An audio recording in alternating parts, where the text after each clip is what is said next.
என் உயிரினும் மேலான ஆத்ம பந்துக்களே, பஜ கோவிந்தம் பஜ கோவிந்தம் கோவிந்தம் பஜ மூடமதே. ஸ்ரீமன் நாராயணன் கலியுகத்திலே எப்போது அவதாரம் பண்ணப் போகிறார்? அர்ஜுனிடம் சத்ஞத்தை எடுத்து சொன்னான் பகவான். அதற்கு மேல் தான் அவதரித்து தன்னுடைய சங்கல்பத்தினாலோ என்று அழகாக எடுத்து காட்டுகிறான். பகவான் மேலும் அர்ஜுனிடம் சொல்கிறான், பிறப்பற்றவனாய் உன்னை இருக்கச் செய்யான், பலவிதமாய் பிறக்கிறேன். அவ்வாறு நான் பிறப்பதற்கு கர்மாக்கள் காரணமல்ல. தர்மமானது வாட்டம் வரும் தருணத்தில், அதர்மம் தலைவிரித்தாடும் தருணத்தில் நான் பிறக்கிறேன். என்னை நான் சிருஷ்டித்துக் கொள்கிறேன். ஆத்மானாம் சுஜாமி, ஆத்மானாம் சுஜாமி இரண்டு பொருள் சொல்லலாம். இதற்கு லோகத்திலே பகவானும் பிறக்கிறான், அவனுடைய ஆத்ம ஞானிகளும் பிறப்பிக்கச் செய்கிறான். ஆசாரிய புருஷர்களான ஞானிகளை பிறப்பிக்கச் செய்து அவர்கள் மூலமாகவும் உலகத்தை திருத்தி பணிகொள்கிறேன். நானும் பிறக்கிறேன், உயர்ந்த மகான்களை உலகத்திலே பிறப்பிக்கச் செய்கிறேன் என்றான் பரமாத்மா. என்னுடைய அவதாரம் பிரயோஜனம் என்ன என்று கேட்கிறாயா? பரித்ராணாய சாதுனாம் விநாசாய சதுர்கிருதாம் தர்மசம்ஸ்தாபனார்த்தாய சம்பவாம் யுகே யுகே. ரொம்ப அழகாக சொல்கிறான் பகவான். அவதார பிரயோஜனம் என்ன என்றால், சாதுக்களை ரட்சிப்பதற்கும் துஷ்டர்களை சிக்ஷிப்பதற்கும் தர்மத்தை நிலைநாட்டுவதற்கும் யுகந்தோறும் நான் பிறக்கிறேன் என்றான் ஸ்ரீகிருஷ்ணன். நாம் கதை கேட்கிறோம். திரேதாயுகத்தில் எப்படி நடந்தது, இப்படி நடந்தது.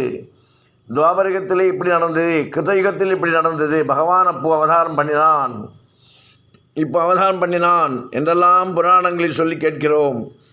ஆனால் கலியுகம் பிறந்து 5000 வருடங்கள் மேலாகிவிட்டது. பகவான் இப்போது ஒரு அவதாரம் பண்ணக்கூடாதா பரமாத்மா என்ற ஒரு சந்தேகம் நமக்கு எழுகிறது.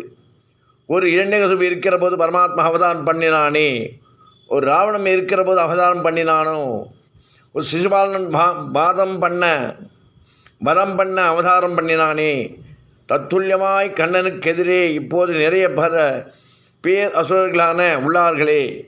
இந்த லோகத்திலே ஒருத்தருக்காகவும் அவதாரம் பண்ணியவன் இப்போது பல அசுரர்கள் இருக்கும்போது ஏன் அவதாரம் பண்ணவில்லை என்று சந்தேகம் வரும். அதனால்தான் கீதையிலே இந்த சந்தேகத்தை போக்கிறான் பகவான். இந்த விளக்கம்தான் ஒரு அழகான ஒரு போட்டு இருக்கிறான். இந்த ஸ்லோகத்தை வினாஜய சதுஷ்கிருதாம் அனுஷ்டு சந்தஸ்தில் ஸ்லோகம் என்றால் 32 அக்ஷரத்தில் எழுத வேண்டும். 31 அக்ஷரம் வந்துவிட்டது, ஒன்று வரவில்லை என்றால் அது ஒரு சாவை போட்டுவிட்டால் சந்தஸ் பூர்த்தியாகிவிடும். ஆனால் பகவானுடைய வாக்கிலே கீதையிலே வந்த காரம் சந்தஸ்தை நிரப்ப மட்டும் வந்ததல்ல, அதன் நோக்கம் உயர்ந்தது. அது எதை காட்டுகிறது என்றால், பகவானுடைய அவதாரத்து முக்கிய பிரயோஜனம் என்ன என்பதை காட்டுகிறது. திருஷ்கிருத் விநாசனம் என்பது அவதாரத்தின் முக்கிய நோக்கம் அல்ல.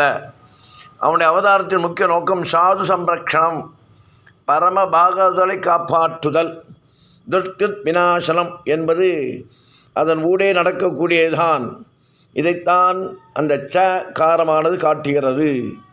இப்போது பகவான் அவதாரம் பண்ணினானேயானால் அவனுக்கு நிறைய ஹிரண்யகசிபுகள் கிடைப்பார்கள், நிறைய ராவணர்கள் கிடைப்பார்கள், நிறைய சிசுபாலன் கிடைப்பார்கள். ஆனால் ஒரு பிரகலாதன் கிடைப்பானா? பகவான் அந்த பிரகலாதனுக்குத்தான் காத்து கொண்டிருக்கிறான். பிரகலாதன் போல ஒரு நிஜ பக்தனுக்கு கெடுதல் ஏற்பட்டால் அந்த க்ஷணமே பகவான் அவதாரம் பண்ணிவிட சித்தமாயிருக்கிறான். அப்படிப்பட்ட நிஜ பக்தி உள்ளவன் ஒருத்தன் இருந்தால் கூட போதும், பகவான் அரை குலைய தலை குலைய ஓடி வருவான். சாதுக்களை காப்பாற்றுவதும் தான் பகவானுக்கு முக்கியம் என்பதை இந்த பரித்ராணாய சாதனாம் என்கிற ஸ்லோகம் நிதர்சனமாக எடுத்து காட்டுகிறது என்பதை நாம் புரிந்து கொண்டு, காரணமில்லாத காரியமில்லாத காரணமோ கண்ணன்றம் இல்லை என்பதை நன்றாக புரிந்து கொள்ள வேண்டும். ஸ்தல வழிபாடு. சுமார் 800 அடி உயரத்தில் பச்சை பசையென வீட்டிருக்கிறது அந்த மலை. முன்னையக்கோன் என்பவன் அந்த மலைப்பகுதியில் தான் தினமும் பசுக்களை மேய்த்து வந்தான். ஒரு நாள் அந்த மலை வீழ்ச்சியில் இருந்து சிலையை கண்டான். அது வெறும் கற்சிலையாக தோன்றவில்லை. அவனுக்கு ஒரு தெய்வ திருமேனி என உணர்ந்து சிலிர்த்தவன் தினமும் சாப்பிட்டு கொண்டிருக்கும் கேழ்வரகு கூழை அந்த கல்லுக்கு முன்பே வைத்து பாடல்களை பாடி நைவேத்தியம் செய்துவிட்டு பிறகு சாப்பிடுவதை வழக்கமாகி கொண்டான். அவனுடைய பக்தியில் மகிழ்ந்த திருமகள் அந்தனர் வேடமிட்டு அவனுக்கு முன்னே வந்தார். பிறகு பிகிர் மகிழ்ச்சி இருக்கிற இந்த மலைக்கு செல்லும் பாதை தெரியாமல் நடந்து வந்து கொண்டிருந்தேன்.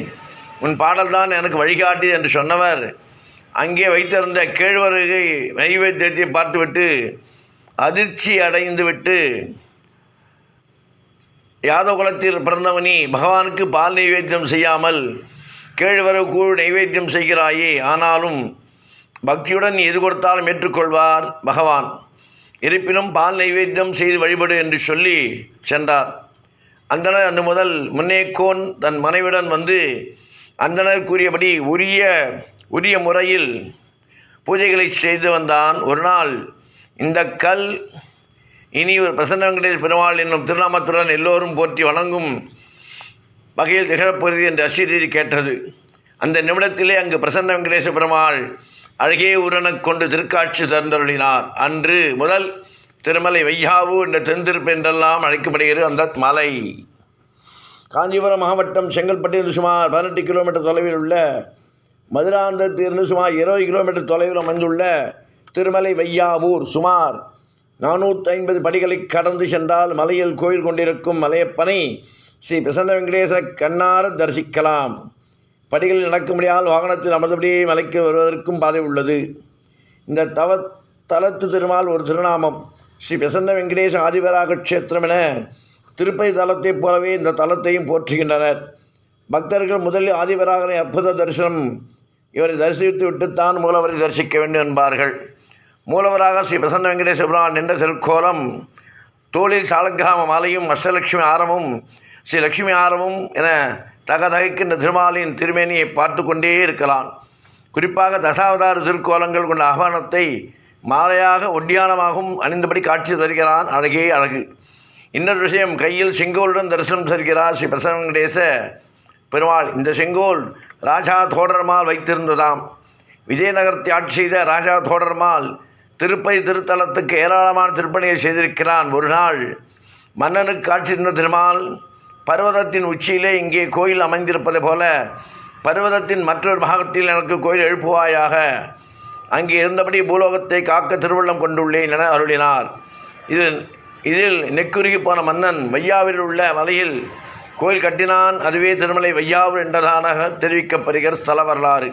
ஸ்ரீ பிரசன்ன வெங்கடேச பெருமாளை வணங்கினோம் சர்வதோஷங்கள் விலகும் என்பது நம்பிக்கை. இங்கே சுதர்சன தனி விமானத்துடன் கோயில் கொண்டிருக்கிறார். இவரை வணங்கி தொழுவதால் எதிரிகளின் தொல்லையிலிருந்து விடுபடலாம் நினைத்த காரியம் ஜெயமாகும். தாயாரின் திருநாமம் அலர்மேல் மங்கை. பங்குனி உத்திர நாளில் அலர்மேல் மங்கை தாயாருக்கு திருக்கல்யாண உற்சவம் சிறப்பாக நடைபெறுகிறது. அதேபோல் தனிச்சன்னதி காட்சி தரும் ஸ்ரீ ஆண்டாளுக்கு ஆடிப்புற நாளில் திருக்கல்யாணம் நடைபெறும். இங்கே கலந்து கொண்டு தரிசித்தால் விரைவில் திருமணத்தடை அகலும், மாங்கல்ய பாகம் கிடைக்கப்பெறும் என்கிறார்கள் பெண்கள். சுக்கிரவாரம் எனப்படும் வெள்ளிக்கிழமை மற்றும் மாதந்தோறும் திருவோண நட்சத்திர நாளில் இங்கு வந்து தரிசிப்பது சகல ஐஸ்வர்யங்களையும் அள்ளித்தரும்.